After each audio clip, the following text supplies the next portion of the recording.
안녕하세요. 챗GPT와 같은 챗봇들을 수업에 어떻게 활용할 수 있는지를 소개하는 영상입니다. 작년 10월 달에 비슷한 영상이 올라갔는데 약간 업데이트된 버전이라고 보시면 되겠습니다. 이런 LLM을 교육에 활용할 수 있는 곳에는 우선 강의 계획서라든가 강의록 자체를 준비하는데 자료를 만들 수가 있고요. 또 설명할 때 어려운 개념을 어떻게 하면 또 쉽게 설명할 수 있는가, 그 설명하는 방식에 대한 아이디어를 얻을 수가 있습니다. 그리고 이제 이미 준비된 강의록이 있을 때 그 강의록을 보강할 수 있는 방법들을 요청을 할 수가 있고, 또 문항 출제에도 활용을 할 수가 있습니다. 그리고 이런 랭귀지 챗봇이 있기 때문에 에세이형 과제, 뭐뭐에 대해서 정리하시오, 써오시오, 이런 종류의 과제는 사실상 변별력이 없어졌거든요. 그래서 랭귀지 모델로 할 수 없는 종류의 과제를 내거나 아니면 랭귀지 모델을 적극적으로 활용하는 그런 형태의 과제를 낼 수가 있겠습니다. 그리고 또 기타 등등 수업 관련된 여러 가지 업무들에 또 활용한 예시들을 몇 가지 보여드리도록 하겠습니다. 우선 챗봇은 이제 많이 써보셨을 겁니다. 프롬프팅이라고 우리가 말을 하죠. 프롬프트를 쓰는 행위를 말을 합니다. 프롬프트는 뭐냐? 프롬프트는 언어 모델이 답변을 하도록 만드는 이용자의 입력 내용, 일종의 명령어, 운을 띄우는 걸 말을 합니다. 그래서 일을 시킬 때, 사람에게 시킬 때도 마찬가지죠. 내가 원하는 것을 정확하게 전달을 해야 됩니다. 그러기 위해서는 이렇게 세 가지를 갖춰야 한다라고 생각하시면 프롬프트를 짜기가 수월합니다. 그게 세 가지: instruction, context, guideline. 우선 instruction은 내가 수행할 작업이 뭐냐, 아니면 네가 무슨 역할을 할 거냐, 너는 무슨 분야의 교수야, 그 입장에서 무슨 일을 해줘, 이런 식으로 시키는 거죠. 아니면 나는 뭐뭐를 작성을 할 거야, 뭐에 필요한 자료가 필요해, 이런 식으로 어떤 목적, 이런 것들을 설명을 하면 그게 인스트럭션이 됩니다. 그래서 태스크나 롤이나 오브젝티브를 설명을 하는 거죠. 다음은 컨텍스트. 컨텍스트가 맥락이죠. 내가 이런 인스트럭션을 내리는데 그 인스트럭션에 활용할 어떤 주변 자료라고 생각하시면 됩니다. 그래서 그 일을 수행하는데 필요한 정보들, 어떤 정보든 상관이 없습니다. 어떤 키워드여도 되고, 아니면 관련돼서 내가 메모한 거 그냥 복사 붙여넣기 되고, 아니면 요즘에는 PDF 파일을 그냥 통째로 올리면 됩니다. 아니면 사진을 올려도 됩니다. 강의록을 캡처한 사진을 올리거나 이런 형태로도 가능합니다. 마지막으로 가이드라인을 줄 수가 있습니다. 내가 어떤 특정 조건을 지켜야 된다. 그래서 뭐 세부 사항을 알려준다거나, 아니면 어떤 형태의 출력 형태가 필요하다. 아니면 이런 건 하면 안 되고 이렇게 해야 되고 어떤 제약 조건이 있다. 그래서 디테일, 포맷, 컨스트레인트 같은 것들을 가이드라인 형태로 주면 일을 잘 시킬 수가 있습니다. 그리고 프롬프팅을 할 때 이 챗봇들이 인터넷에 있는 여러 가지 정보를 가지고 학습을 한 상태인데, 인터넷에 있는 정보의 상당수가 다 영어로 되어 있거든요.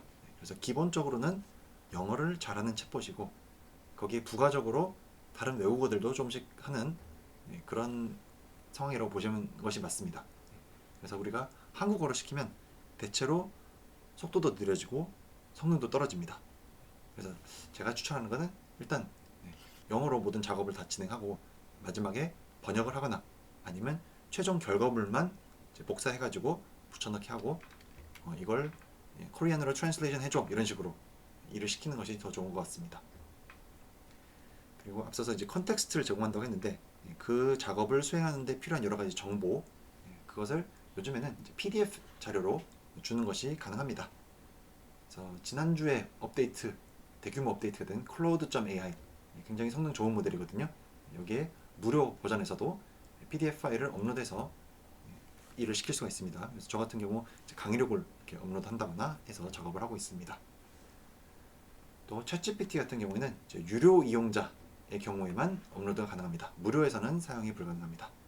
무료를 사용하시는 분들은 PDF 파일 같은 게 있다 하면 필요한 부분을 드래그해서 카피 페이스트 해서 작업을 하셔야 됩니다. 그리고 chatpdf.com 아니면 chatdoc.com 이런 사이트들이 있습니다. 여기는 말 그대로 PDF를 업로드하면 그걸 가지고 채팅을 할 수 있는 그런 챗봇입니다. 그래서 챗 PDF 같은 경우에 이렇게 슬라이드를 올리고 나서 그 슬라이드에 대해서 내가 뭔가 이렇게 질문을 할 수가 있어요. 그러면 그 질문에 대한 답을 하면서 그 답의 출처는 어디에 있습니다 하고 그 출처가 된 부분을 딱 이렇게 보여주거든요. 하이라이트를 해서 보여줍니다. 그래서 어떤 강의록 같은 걸 올려놓고 수업 준비를 하면서 내가 이런 내용 있었던가, 아니면 뭔가 수업 관련된 PDF 파일, 어떤 치료 가이드라인 이런 것들을 업로드 해놓고 관련된 내용을 내가 챗봇이랑 이렇게 대화를 하면서 뭔가 대답을 받았는데 그 대답이 맞는지 정확하게 확인하고 싶으면 이걸 클릭하면 딱 그 자료의 출처가 되는 부분을 하이라이트 주는 그런 기능이 있습니다. 그래서 여러 가지 기능들 다양하게 한번 써보시고 내가 하고자 하는 특정 작업에 어떤 툴이 가장 좋은가 체득이 필요하겠습니다.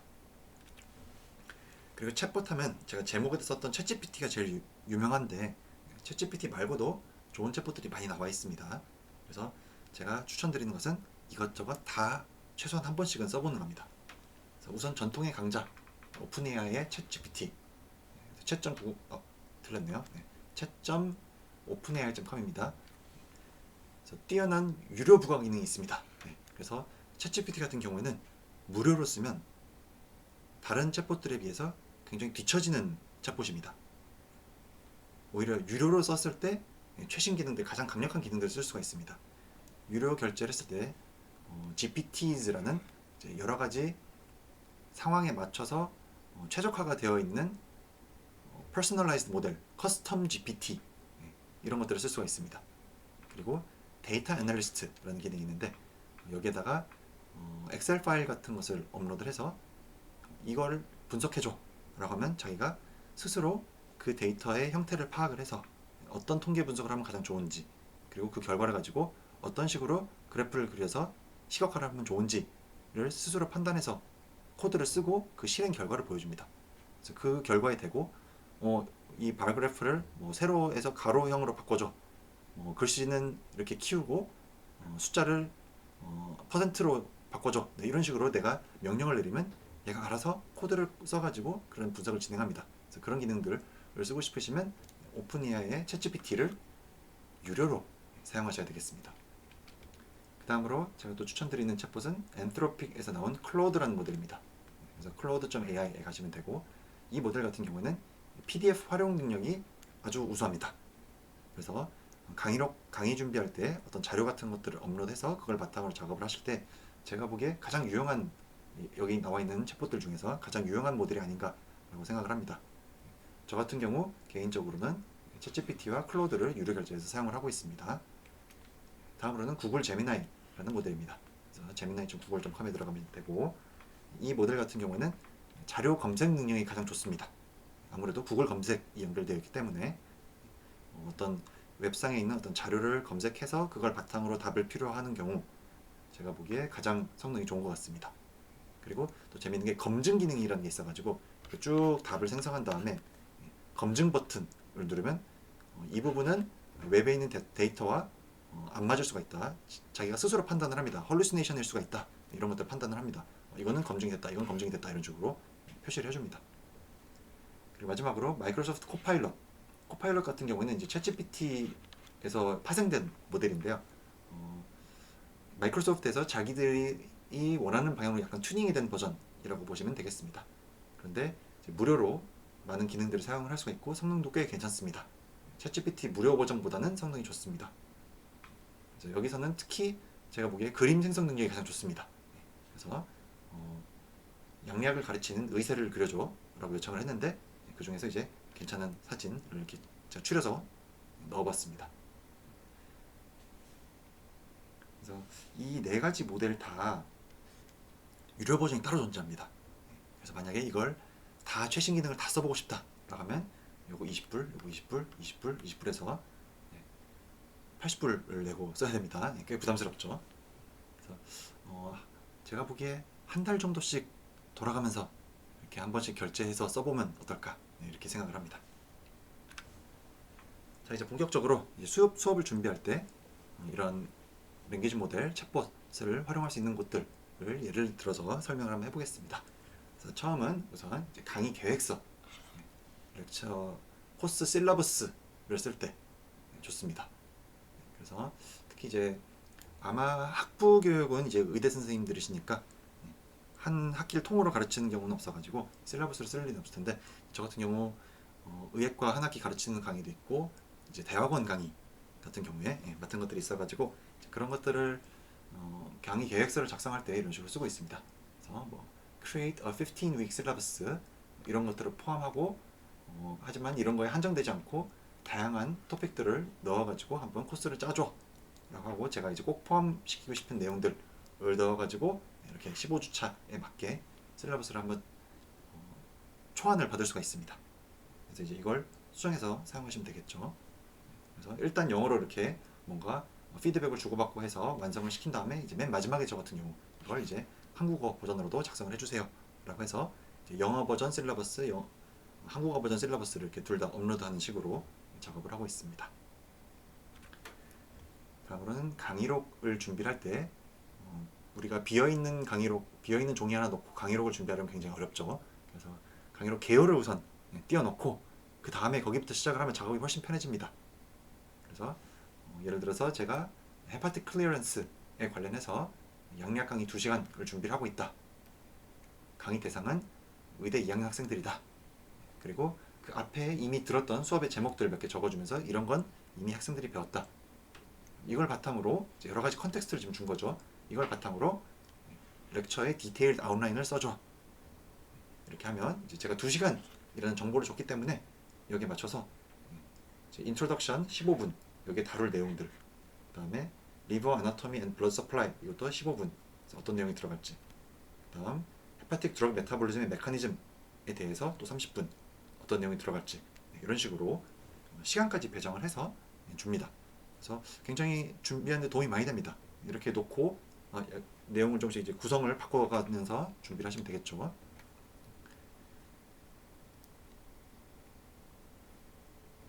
네, 그래서 이렇게 강의 계획을 대충 짰고 이제 피드백을 주고받고, 아니면 내가 뭐 워드에다가 복사 붙여넣기 한 다음에 수정을 해서 다시 복사해서 붙여넣기 하면서 자 내가 짠 거 이거야 라고 하면서 이걸 가지고 슬라이드를 내가 어떻게 만들면 좋을까 하고 이야기를 해보면 이렇게 슬라이드 1번, 2번, 3번, 4번 이렇게 쭉 만들어줍니다. 그래서 제목이라도 이렇게 쭉 만들어주면, 아니면 여기다 대고 여기 각각 들어갈 컨텐츠도 좀 작성을 해줘 라고 하면 꽤 괜찮은 초안이 만들어집니다. 그래서 그걸 바탕으로 수정하는 식으로 작성을 하면 훨씬 수업 준비가 수월하실 겁니다. 또 예를 들어서 강의록을 준비를 하는데 어떤 치료 가이드라인 PDF 파일, 예를 들어서 간학회에서 나온 B형 간염 치료 가이드라인을 받은 다음에 의학과 2학년 학생들을 대상으로 B형 간염 치료제에 대한 강의를 준비 중입니다. 이미 B형 간염의 병태 생리에 대해서 학습을 했고 약물 관련된 내용으로 1시간 내용을 구성해 주세요 라고 했더니 자 이제 5분 동안 뭐 하고 15분 동안 이런 내용 하고, 이런 식으로 꽤 괜찮은 초안을 짜줍니다. 그래서 또 이제 이걸 바탕으로 수정을 해서 강의 준비를 하시면 되겠죠. 그래서 앞에 같은 경우에는 그냥 내가 텍스트로 뭔가 키워드를 던져준 거고, 그 다음에는 실제 PDF 파일을 아예 통째로 업로드를 해서 이걸 바탕으로 내용을 구성해달라는 식으로 접근을 한 겁니다. 그래서 앞선 제 영상들 중에서 LLM의 지식의 출처라는 영상이 있습니다. 그래서 그거 관련된 내용을 보시면 조금 더 이해가 잘 되겠습니다. 다음으로 저 같은 경우 설명을 학생들에게 잘 전달하기 위해서 특히 이제 어려운 개념들을 어떤 식으로 설명하면 좋을까를 고민을 많이 하는 편입니다. 그래서 그 고민에 도움을 받는 게 또 챗봇의 도움을 많이 받게 되고, 이제 어떤 어려운 개념, 예를 들어서 웰스터드 모델, 헤파틱 클리어런스에 대해서 이 모델을 학생들에게 어떻게 하면 잘 설명할 수 있을까? 그럼 그때 어떻게 설명하면 좋을지 알려주세요 라고 요청을 할 수가 있는데, 그 요청을 할 때 키워드를 넣은 좋은 것들이 몇 가지가 있습니다.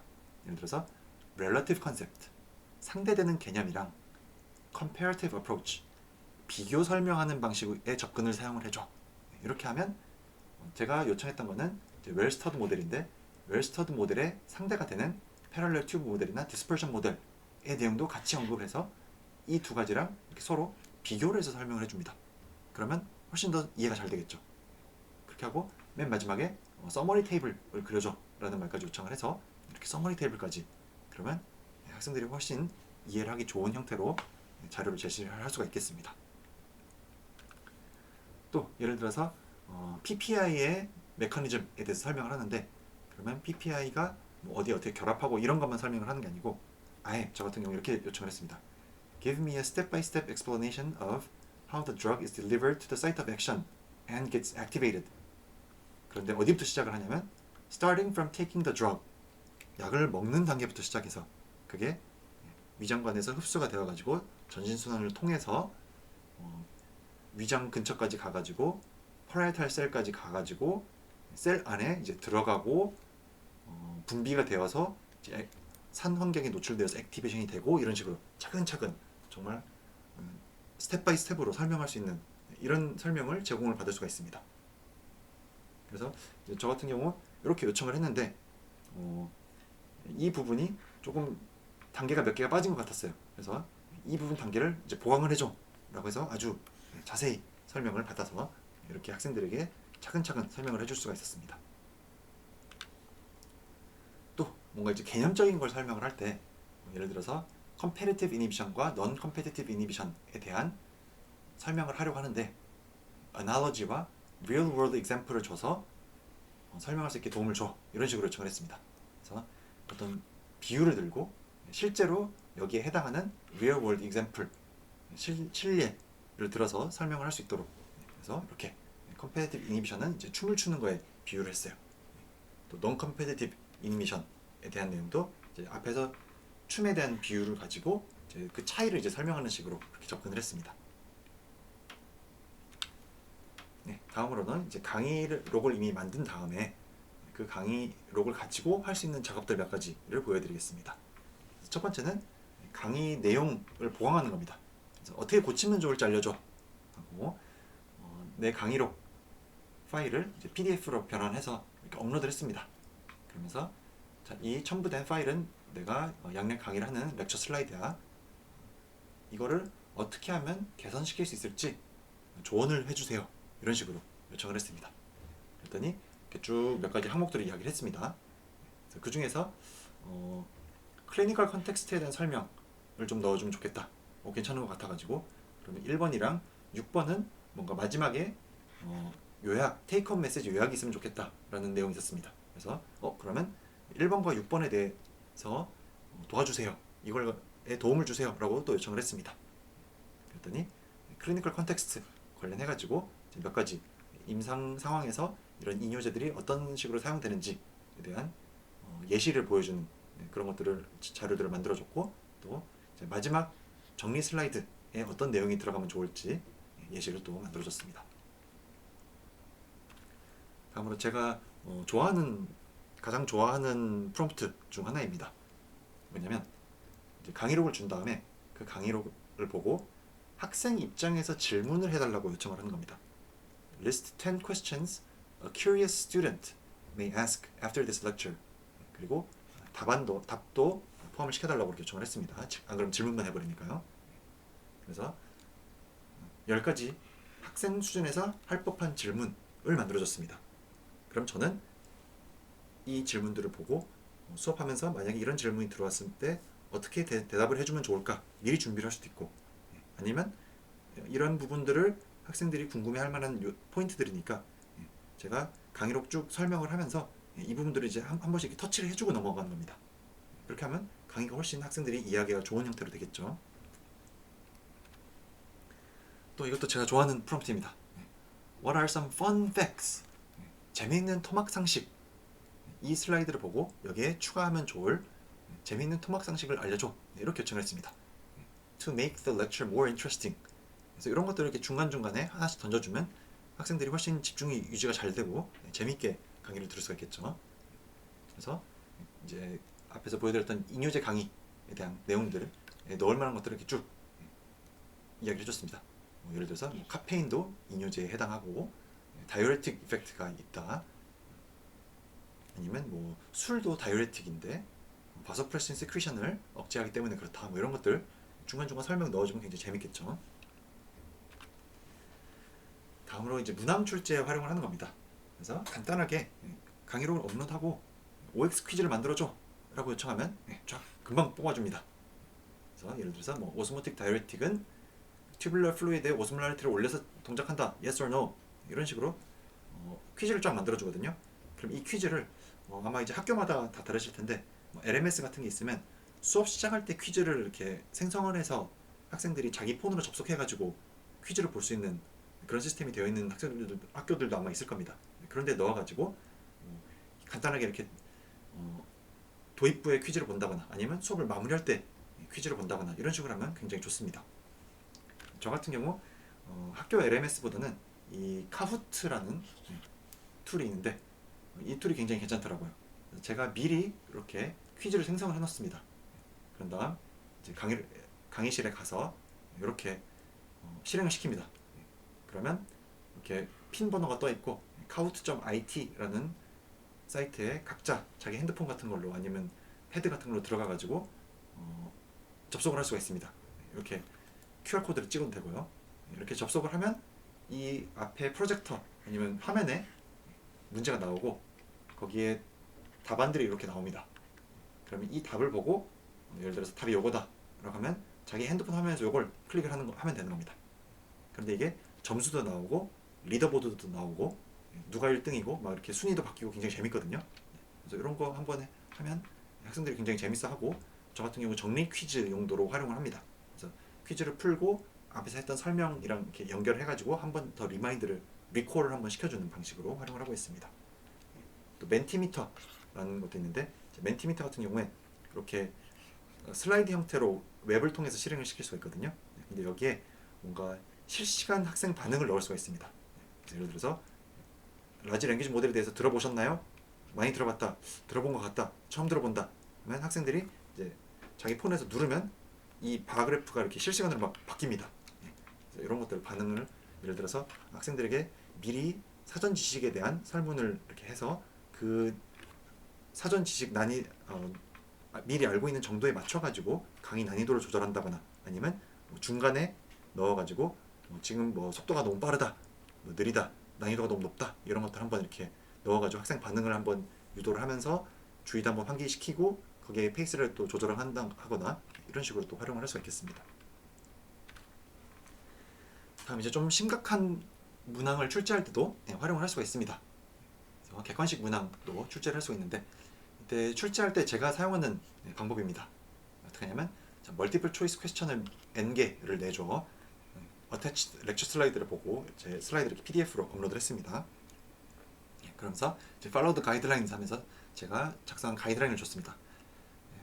일단 정답을 1번 보기로 놓고 그 다음에 오답 답까지 5개를 2번부터 6번까지 제시를 해줘. 이렇게 했고 그냥 이렇게 하면 또 이 챗봇이 유난히 모두 옳다, 모두 아니다 이런 걸 만들거든요. 그래서 이런 거는 저희가 규정상 낼 수가 없게 되어 있어가지고 객관식 문제로 그래서 이런 거 이제 빼달라고 요청을 했고 그리고 이 문제가 제대로 됐는지 간단하게 검토할 수 있도록 짧은 해설을 달아줘 라고 요청을 했습니다. 그렇게 하면 이렇게 질문이 나오고 6개의 보기가 나오거든요. 그러면 답은 요거고 이 중에서 이제 제일 별로인 오답 하나 지우고 이렇게 5개를 가지고 시험 문제를 내면 됩니다. 이런 식으로 활용할 수 있겠죠. 그래서 이렇게 해서 캔디데이트 문제들을 쫙 내놓고 그 중에서 이렇게 추려가지고 변형시켜가지고 문제를 몇 개 낼 수가 있고 그 다음 이제 인간이 아니면 낼 수 없는 아주 창의적인 문제를 조금 몇 개 넣어가지고 저는 보통 출제를 하는 편입니다. 그리고 학생들에게도 공부할 때 수업 강의록을 올리고 이걸 가지고 문제를 출제해서 공부를 하라고 저는 학생들에게 가르치고 있거든요.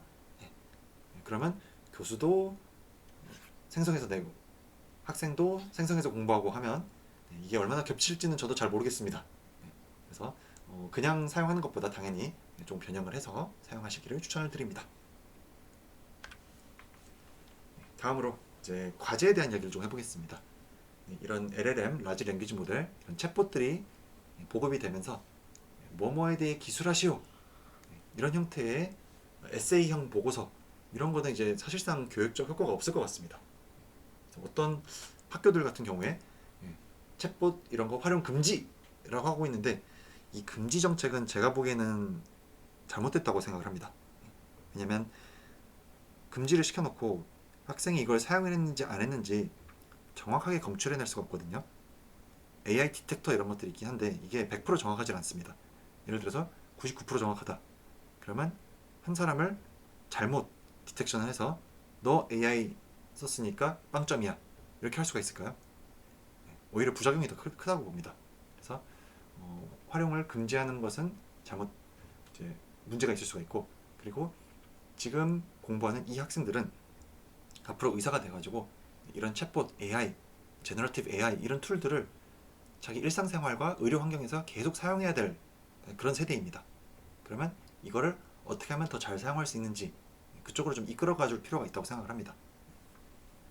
그러면 챗봇을 좀 활용할 수 있는 과제 유형이 뭐가 있을까?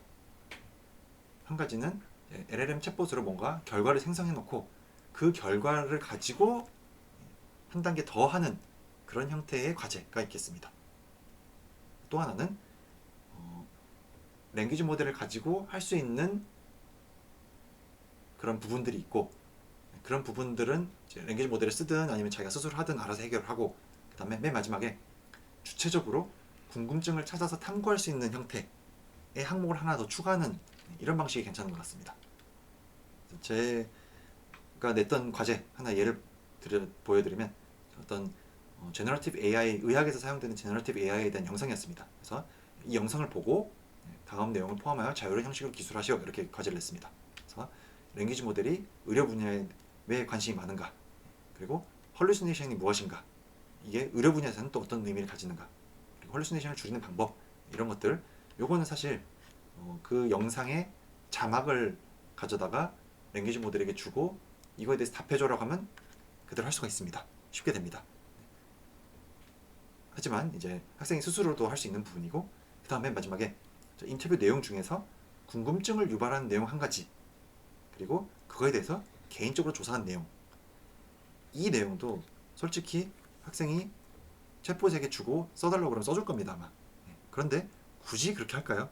의대까지 온 친구들이 여기서 내가 궁금한 거 하나, 한 항목을 선정을 해서 그거에 대해서 개인적으로 조사해봐라. 조사를 할 때 뭐 논문을 찾아보거나 이럴 수도 있고, 아니면 교과서를 찾아보거나 아니면 챗봇에게 물어볼 수도 있습니다. 그렇게 해서라도 뭔가 내가 궁금증을 좇아서 공부하는 그런 활동을 하나라도 할 수 있도록 이렇게 유도를 하면 어떨까, 이렇게 생각을 하고 있습니다. 그리고 앞으로는 과제를 해서 제출하는 방식이 별로 이제 학습적인 효과가 떨어질 거라고 생각을 합니다. 왜냐면 그냥 다 생성을 할 수가 있거든요. 예전에는 그 과제의 내용을 그림 파일로 주면 그림 파일 입력을 할 수가 없기 때문에 최소한 학생들이 타이핑을 하거나 아니면 스스로 손으로 해서 냈는데, 이제 그런 것도 사용을 할 수가 없습니다. 요즘은 그냥 그림 파일 업로드하면 다 올라가거든요, 챗봇들이. 그래서 어떤 내용을 공부를 해와서 그걸 가지고 발표 토론하는 그런 방식의 플립 클래스룸 형태의 과제가 앞으로는 더 많아져야 되지 않을까라고 생각을 합니다. 그리고 이런 발표 토론 하는 것들을 녹음 녹화해가지고 그거에 대해서 이런 제너러티브 AI 툴이 분석을 해서 그거에 대한 피드백이나 어떤 진도 관리, 형성 평가를 해준다거나 이런 식으로 앞으로 교육이 바뀌지 않을까라고 생각을 합니다. 그래서 한번 예시를 보여드릴게요. 이제 저 같은 경우 이제 과제를 낼 때 챗봇의 결과에 대한 비평을 해라라고 할 때 어떻게 하냐면 프롬프트를 구체적으로 제공을 합니다. 그래서 그 프롬프트를 복사해서 붙여넣기를 하라고 시켜요. 그리고 뭐뭐에 대해서 예시를 생성한 후에 비교를 해줘. 비교는 이제 학생이 직접 하는 거죠. 그래서 예를 들어서 심슨스 패러독스 통계에서 나오는 이게 뭐야? Give me two analogies 라고 하면 이렇게 나옵니다. 그런데 이 챗봇들이 랜덤성이 있습니다. 왜냐면 매번 웃긴 얘기 해줘 라고 했을 때 똑같은 농담을 하면 안 되잖아요. 아니면 뭐에 대해서 어떻게 하면 좋을지 아이디어를 내줘 라고 할 때 똑같은 아이디어가 매번 나오면 안 되겠죠. 그래서 상당한 랜덤성이 내재가 되어 있습니다. 똑같이 완벽하게 토시 하나 다르지 않게 똑같이 질문을 해도 매번 조금씩 답이 달라집니다. 그래서 그렇게 해서 얻은 보기를 가지고 예를 들어서 클로드에 한번 물어보고 챗GPT 한번 물어봐가지고 그 두 개의 결과를 한번 비교를 해봐 라고 한다거나 그런 식으로 할 수가 있겠습니다. 그래서 예를 들어서 양리학을 공부하는 대학생에게 경쟁적 대항작용 대해서 설명할 수 있는 비율을 두 가지를 해주세요 라고 해서 생성을 한 다음에 그거에 대해서 두 가지 모델에서 결과를 도출하고 스크린샷을 첨부해가지고 그 두 개를 비교 어느 쪽이 장단점이 어떻게 되는지를 한번 설명을 해봐, 이런 식으로 과제를 낼 수가 있겠습니다. 마지막으로 이제 수업 관련해서 기타 등등 여러 가지 이런 식의 활용도 있다라는 아이디어 몇 가지 던져드리고 마무리하겠습니다. 우선 요즘 이제 CBT, UBT 형태로 시험을 많이 보시죠. 그래서 그런 시험 중에서 이제 서술식으로 답을 하는 그런 것들이 있습니다. 뭐뭐에 대해서 설명하시오. 그런 형태의 시험들이 이제 문항들이 몇 가지가 있는데 이제 그런 내용을 가채점을 AI를 한테 시킬 수가 있거든요. 이거에 대해서 몇 점, 뭐 0점부터 10점까지로 평가해줘 라고 하면 대충 숫자를 하나 불러주는데 그 숫자가 꽤 어느 정도 그래도 근접을 합니다. 빵점짜리를 10점이라고 하진 않아요, 최소한. 그래서 그렇게 해서 뭔가 가채점 결과를 쭉 자동으로 생성을 하고 약간의 프로그램을 만들어야 되겠죠, 따로. 그렇게 해서 이제 채점을 할 때, 개인적으로 저 같은 경우 채점을 할 때 막 잘하고 못하고가 이렇게 번갈아 가면서 랜덤하게 나오면 채점하기가 굉장히 어렵더라고요. 저 같은 경우 어떻게 하냐면 빵점짜리부터 10점짜리까지 정렬을 한번 합니다. 가채점을 먼저 AI를 통해서 시킨 다음에 정렬을 시켜놔요. 그런 다음 빵점부터 쭉 채점을 합니다. 이렇게 하면 앞에 것보다 이런 점이 좀 개선이 됐네 하면서 점수를 조금씩 올리는 거죠. 그리고 뭐 학생이 100명 있는데 내가 한 50번째 지금 채점을 하고 있어요. 그러면 이 정도가 한 중간 정도네를 염두를 해두고 채점을 할 수 있는 거죠. 그래서 훨씬 더 일관성 있고 더 분별도 있게 채점을 할 수가 있게 되는 것 같습니다. 아니면 제가 대학원생 리포트를 전에 한번 채점을 한 적이 있는데 그때 채점 루브릭을 제공을 했습니다. 뭐뭐에 대해서 5가지 루브릭에 대해서 0점부터 20점까지 해서 총 100점으로 채점을 해줘 라고 했더니 어느 정도 괜찮게 채점을 해주더라고요. 그래서 그거를 가채점으로 놓고 이제 제가 학생들 리포트를 읽어보면서 최종적으로 채점을 했습니다. 또 저희 학교 같은 경우에 기초의학 종합평가 문제를 내고 그 문제만 제출하면 되는 게 아니고 문항 코드를 제출해야 됩니다. 예를 들어서 그 임상표현형 있죠, 주요 임상표현형, 거기에 어느 거에 해당하는가, 그리고 이제 국시 옛날 이제 대항목 이런 게 있었습니다. 그 대항목에 어느 거에 해당하는가 이런 것들을 다 태그를 붙여가지고 제출하도록 되어 있거든요. 근데 이게 굉장히 번거롭고 실수를 하기가 쉽습니다. 그래서 이제 요 문항을 입력을 하면 기존에 이런 태깅이 되어 있는 문항과 비교를 해서 가능성이 높은 태그들을 쭉 추천해주는 그런 시스템을 제가 하나 만들었습니다. 그래서 그걸 가지고 코드를 클릭하면 코드를 자동으로 생성을 해주는 그런 툴을 만들어가지고 활용을 하고 있습니다. 또 강의가 끝나고 나서 이 강의 평가에 대한 피드백을 작성을 하도록 되어 있거든요. 그래서 주관식 학생들 답안을 받은 다음에 그 주관식 설문을 제가 수십 개가 되는 걸 랭귀지 모델에게 챗봇에게 줬습니다. 그렇게 하고 위 내용은 대학생 강의에 대한 학생 설문조사 결과입니다. 대학 본부에 보고할 보고서를 작성해 주십시오 라고 이렇게 요청을 했습니다. 그랬더니 개요, 이 수업의 강점, 개선점 및 제안, 결론 이런 식으로 해서 쫙 내용을 만들어졌습니다. 그래서 위에 이렇게 쭉 구체적인 항목들 붙여 넣었거든요. 그래서 한번 읽어보니까 대강 잘 테마를 나눠가지고 설명을 잘한 것 같습니다. 그래서 이 내용을 가지고 최종 내용을 제가 작성을 했습니다. 그리고 이제 수업 관련해서 또 각종 이제 보고서 같은 것들을 내야 할 때 과정 운영 보고서라든가 이런 것들 많이 있거든요. 이제 그런 거 작성을 할 때 뭔가 이제 자료 같은 것들을 업로드를 하고 마지막에 저 같은 경우에 Write in Professional and Technical Korean 이라고 하면 결과가 잘 나오는 것 같더라고요. 아니면 한국어로 작성해달라고 해도 되는데 약간 이 말투가 좀 어색할 때가 있어요. 그때 끝에다가 요거 한마디 한번 추가 한번 해보세요. 훨씬 그 문체가 좀 다듬어지는 느낌입니다. Write in Professional and Technical Korean 이렇게. 자, 이렇게 해서 오늘 준비했던 랭귀지 모델을 교육에 활용할 수 있는 여러 가지를 말씀을 드렸습니다.